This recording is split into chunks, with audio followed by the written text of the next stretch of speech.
Hello, this is Nick Bravulis. I'm the editor of Educational Theory. We have a series of interviews with authors of recent articles in the journal. Today we welcome Drew Chambers, who has written the paper called How School Security Measures Harm Schools and Their Students. It's the kind of title that I like. It tells us exactly what the paper is about. So Drew, tell us, how do school security measures harm schools and their students? Thank you, Nick. Yeah, I'm so excited for this opportunity to talk a little bit about my paper. In the paper, I sort of outlined 4 ways that school security measures might harm students. And ultimately, one thing that's important to, I think, keep in mind when we're talking about these issues is that it's very unlikely that we're going to arrive at some sort of answer that's fully conclusive, right? We're talking about things that are complex, and we're talking about different degrees of security measures. So there's a difference, of course, between saying having a locked door versus having metal detectors. So part of my paper is sort of trying to suggest caution when it comes to technological approaches to school security, especially when considered over and above other aspects of school security. So the 4 sort of potential harms that I outline, the first deals with sort of a trade-off in efficacy, thinking about the various ways that we might make schools safer, particularly in relation to the tragedy of mass shootings. So there's this sort of opportunity cost when we put all of our eggs in one basket, that basket being technological responses to safety issues. We might be missing responses that could be effective in complement with technological measures, or measures that might even be better than technological measures. The second sort of aspect of my argument deals with the ways that school security measures, in the sense that they're often implemented in at least American high schools, might detract from the sort of main enterprise of schools, which is teaching and learning.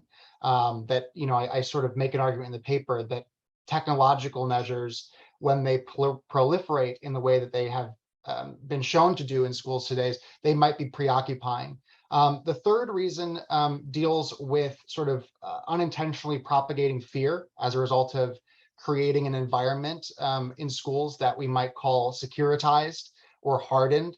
And that might have perhaps adverse effects on what it means for adolescents to develop healthily, psychosocially. And the last aspect that I try to bring up as a potential harm is the way that school security measures could potentially alter student-teacher relationships by portraying students as threats or non-threats, right? As victims or non-victims, which of course is a particular lens that perhaps teachers ought not be spending all of their time thinking of their students as.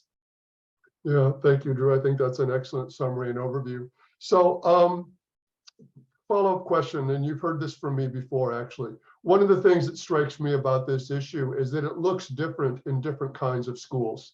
If you look at inner city schools, let's say predominantly minority schools, school security looks different, and it's motivated by different kinds of concerns, I think, than the way in which it looks in, let's say, more privileged, predominantly white suburban schools, and also the motivations behind it. So how do those demographic and social and economic differences influence the way this issue plays out in different kinds of schools? That's a great question. Right, so the empirical data do suggest that students of color are way more likely to be in schools that we would characterize as securitized. And that's quite interesting.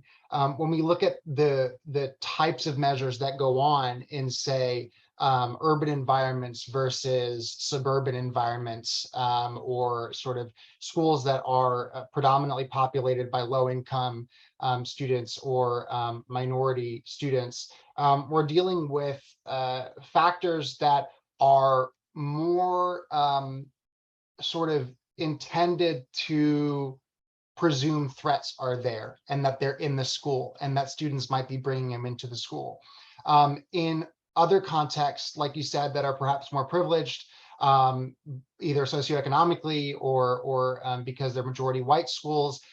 We're dealing with different types of measures, right? So metal detectors may not be quite as common.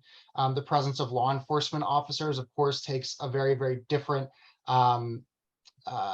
characterization in those schools compared to perhaps urban schools. But I think it's important to remember that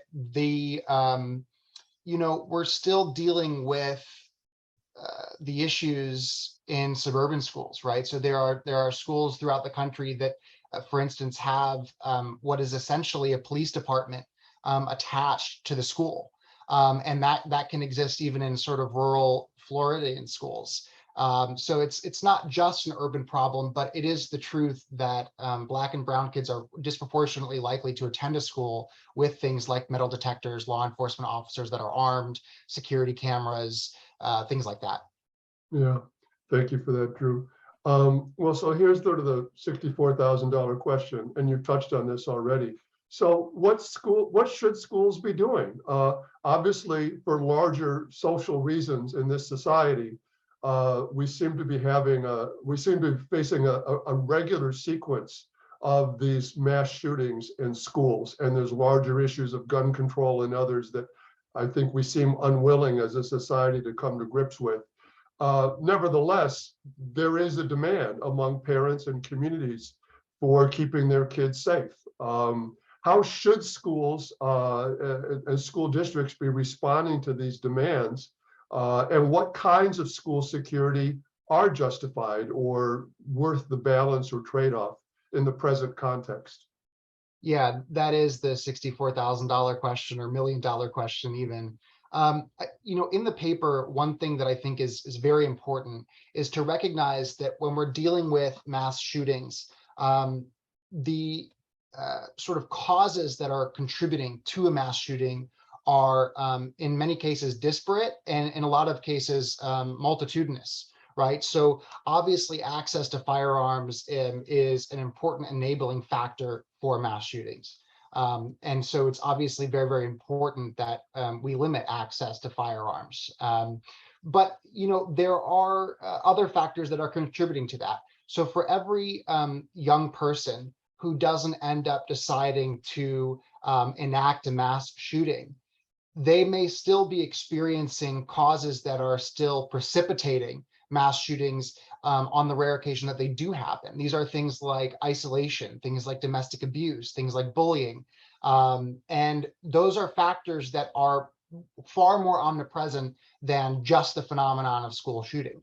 So one thing that I sort of want to get at is that simply by focusing on one aspect of this, whether that's related to gun control or whether that's related to sort of keeping eyes omnipresent in schools, we need to also focus on the things that are giving rise to instances of violence and even instances of grotesque violence like mass shootings. So one particular promising angle, in my opinion, is addressing what I think of as a mental health crisis among the nation's adolescents.